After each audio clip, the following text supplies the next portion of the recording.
सैफनगर रद्दी चौकी स्थित मोहम्मद शमीम के घर जब निगम का बुलडोजर पुलिस प्रशासन के अमले के साथ अतिक्रमण विरोधी कार्रवाई करने पहुंचा तो माहौल गर्मा गया। लिहाजा अतिक्रमण दस्ते ने अपनी कार्रवाई तो की, लेकिन पूर्व विधानसभा के विधायक लखन घनघोरिया मौके पर पहुंचे और वे इस कार्रवाई से असंतुष्ट नजर आए। कार्रवाई का विरोध करते हुए विधायक लखन घनघोरिया मौके पर मौजूद अधिकारियों पर बरसे और अपना आक्रोश व्यक्त किया। विधायक लखन घनघोरिया ने पत्रकारों से चर्चा के दौरान बताया कि खजरी खिरिया विस्फोट के हादसे के जिम्मेदार पर प्रशासन कार्रवाई बिल्कुल करें, हमें कोई ऐतराज नहीं है, लेकिन किसी निर्दोष के खिलाफ कार्रवाई करे तो उसे बिल्कुल बर्दाश्त नहीं किया जाएगा। विधायक लखन घनघोरिया ने कहा कि सैफनगर रद्दी चौकी स्थित जिसके मकान को तोड़ा गया है, उनका शमीम से पिछले 25 सालों से बातचीत बंद है। दोनों ने एक दूसरे के खिलाफ आधारताल पुलिस थाना में रिपोर्ट भी दर्ज कराई है, फिर भी ऐसी कार्रवाई निंदनीय है। विधायक ने स्पष्ट कहा है कि प्रशासन गुंडागर्दी कर रहा है, जो कि गलत है। इस दौरान विधायक लखन घनघोरिया ने प्रशासन की पारदर्शिता पर भी सवाल खड़े किए हैं। उधर अधिकारियों का कहना रहा कि मकान के अवैध हिस्से को तोड़ा गया है। बहरहाल पूरी कार्रवाई के दौरान माहौल गरमाया रहा। शमीम के परिजनों का आरोप था कि पुलिस कर्मियों ने कार्रवाई के दौरान उनके साथ अभद्र व्यवहार किया है। परिजनों का कहना था कि हम लोग मना करते रहे, लेकिन पुलिस नगर निगम का बुलडोजर मकान के हिस्से में चलवाती रही। ये किस टाइप का तरीका है? 22 तारीख की घटना, 22 तारीख का नोटिस दे रहा है, 25 की घटना हो रही। अंतर्यामी हो गया था प्रशासन कि हमने 22 को नोटिस दे दिया था। यदि मालूम था तो रोक लेते घटना। प्रशासन को इतने वर्षों के बाद अब अतिक्रमण दिख रहा है, चुनाव आचार संहिता की दायरे के बाद प्रशासन का अंधापन था।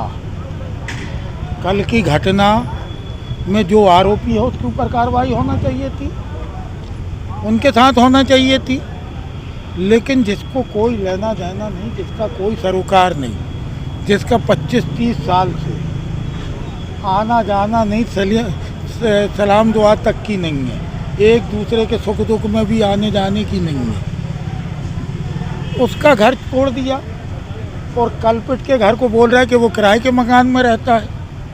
जो आरोपी है कार्रवाई उस पर होना चाहिए ना, निर्दोष व्यक्ति पे जिसका कारोबार तक से कोई मतलब नहीं, उसके यहाँ आके कह रहे कि अवैध बना था, हमने नोटिस दिया था। नोटिस कब दिया था? 22 तारीख को।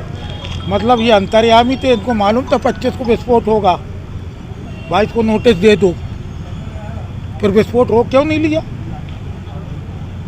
जो आरोपी है उसको बचा रहे, जो निर्दोष व्यक्ति है उसके यहाँ दहशत का माहौल बना है।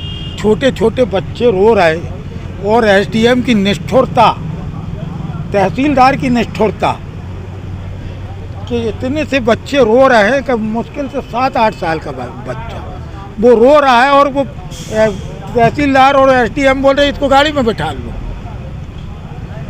टोटल गलत कार्रवाई करने के बावजूद ये कौन सी तानाशाही है?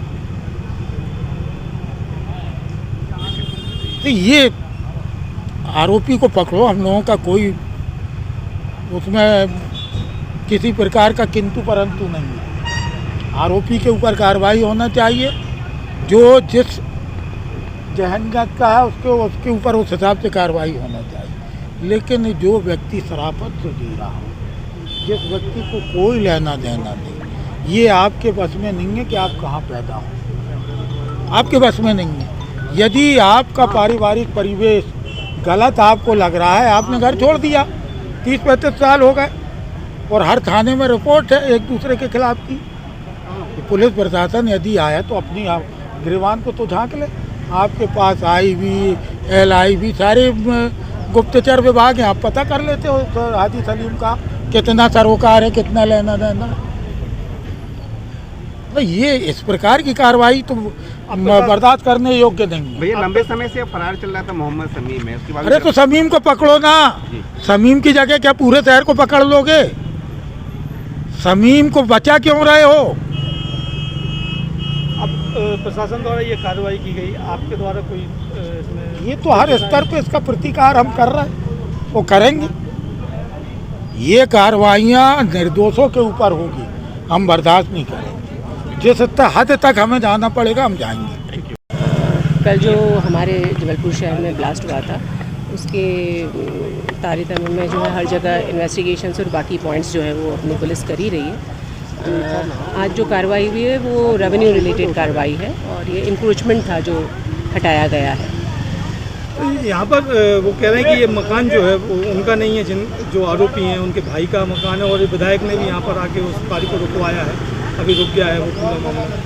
ये इंक्रोचमेंट जो है बताया गया था और उस पर रेवेन्यू इसके बारे में आपको ज़्यादा सटीक जवाब दे सकेगा, क्योंकि कोई भी जब इंक्रोचमेंट की कार्रवाई हो रही होती है पुलिस भी वहाँ उपस्थित होती है और हमें ये पॉइंट है, इसीलिए हम लोग भी यहाँ पर आए हैं। अगर हम बात करें शमीम कवारी की तो वो पहले से ही मतलब फरार थे, अब कार्रवाई जाके हो रही है क्या? जब जागो तब सवेरा वाली कहानी?